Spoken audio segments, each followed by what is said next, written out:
Vincent, on va montrer à ceux qui nous regardent comment on fait les biscuits roses qui prennent leur couleur évidemment dans le carmin, mais on va y revenir en une seconde. D'abord, c'est de l'œuf. Voilà, des œufs. Allons-y. Hein, voilà, donc on va... On a un bol. Alors là, vous avez vu, on a un robot, mais on peut le faire à la main. On peut le faire à la main, bien sûr. Après, si on est sportif, on peut faire à la main. Alors, voilà. On a donc nos œufs entiers, hein, jaunes et blancs. On rajoute le sucre. On va bien fouetter ça et surtout le but de cette opération, c'est de faire rentrer de l'air à l'intérieur pour que le biscuit soit bien alvéolé. Et donc ça va blanchir. Bien léger, voilà. Donc on va commencer à le blanchir. Tu commences à la main. Je commence toujours à la main, voilà. Voilà, et c'est là que je vais mettre mes quelques gouttes de carmin. Alors le carmin, colorant naturel. Voilà, colorant naturel à base de petits insectes qui s'appelle la cochenille. La cochenille. Donc on en met, voilà, quelques gouttes. Donc comme ça, en faisant à la main, je maîtrise la coloration de mon biscuit. Donc le secret du biscuit rose, de la couleur rose, elle est dans la cochenille. Hein. Bien sûr, c'est-à-dire dans ce carmin extrait de la cochenille. Voilà. Bien, on retourne évidemment dans un instant à la recette. On va le battre ça pendant combien de temps? Pendant 8 minutes. Vincent, pendant ce temps-là, j'ai l'impression que ça a bien pris du Voilà, volume, c'est bon, voilà, on a triplé le volume. l'arrêter. On peut l'arrêter. Hein, je vais demander à Gaspard de venir voir. Voilà, c'est un jolie couleur, joli volume. Ce rose un peu shocking. Ah ouais. Ça s'est bien émulsionné, un peu comme une meringue. Voilà, on est au bec d'oiseau. On y revient dans une seconde pour ce biscuit rose.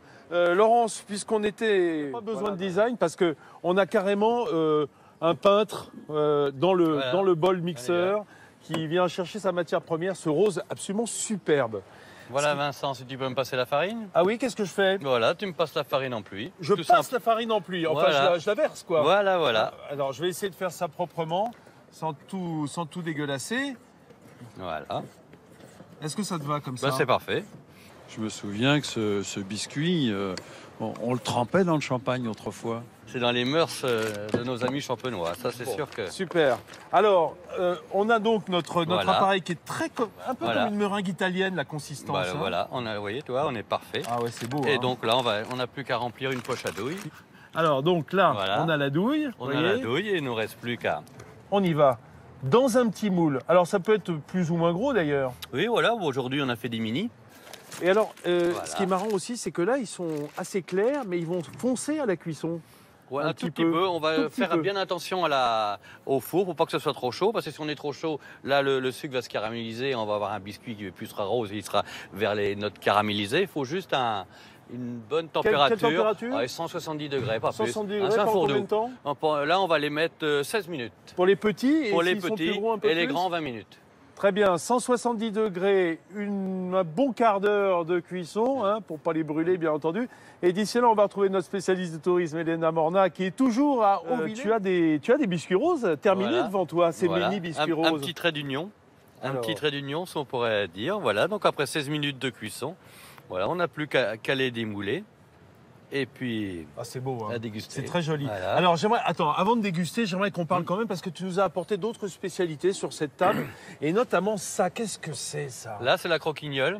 La croquignole qui est un biscuit sec, à base de meringue. Alors, pour le coup, c'est une meringue là. C'est une meringue, mais la particularité, c'est que nous, on rajoute de la poudre d'amande de Provence dedans. Alors, c'est plutôt un macaron sec. Un macaron sec, voilà. Et donc, c'est beaucoup plus goûteux qu'une simple croquignole. Voilà. Ça, c'est chouette. Et ça, ça me cause aussi, là. C'est beau, ça, avec ça, c'est le macaron rose, ça. Rose. Donc, c'est un macaron traditionnel qui est fourré au biscuit rose. Mais après, en tant que ma casquette de chocolatier, on l'a travaillé comme un bonbon de chocolat. Donc, enrobé d'un chocolat noir pur vénézuela, 70% de cacao. Et avant que le chocolat ne fige, on parsème de poudre de biscuit rose, voilà. Tu veux goûter, Laurence? Je connais. Ah, tu connais bien, mais je veux bien. Et Fabrice, vous voulez un macaron? Voilà. Évidemment. Merci. Entre macaron et chocolat. Merci. Puis je vois des biscuits qui font penser à des croquants, justement. Voilà, donc là, on a les croquants d'épernay. Ah bah voilà, c'est ça. Toujours alors. à base de biscuit rose et dans lequel on a rajouté des pralines que l'on fait nous-mêmes, petites pralines roses. Et puis à côté, les petites bulles d'épernay, les petites bulles, un clin d'œil à l'effervescence des vins de champagne. Enfin bon, l'important c'est d'y croire, n'est-ce pas? Nos biscuits roses sont terminés. curieusement, Fabrice, je ne sais pas si vous avez noté, les Sparnassiens se sont rapprochés. Je sens la foule qui se rapproche. Et oui, au moment où on parle de à dégustation. l'odeur alléchée. Exactement. Voilà. D'ailleurs, ce biscuit rose, dont la couleur était peut-être très étonnante à une époque, eh bien, il se marie fort bien avec les champagnes.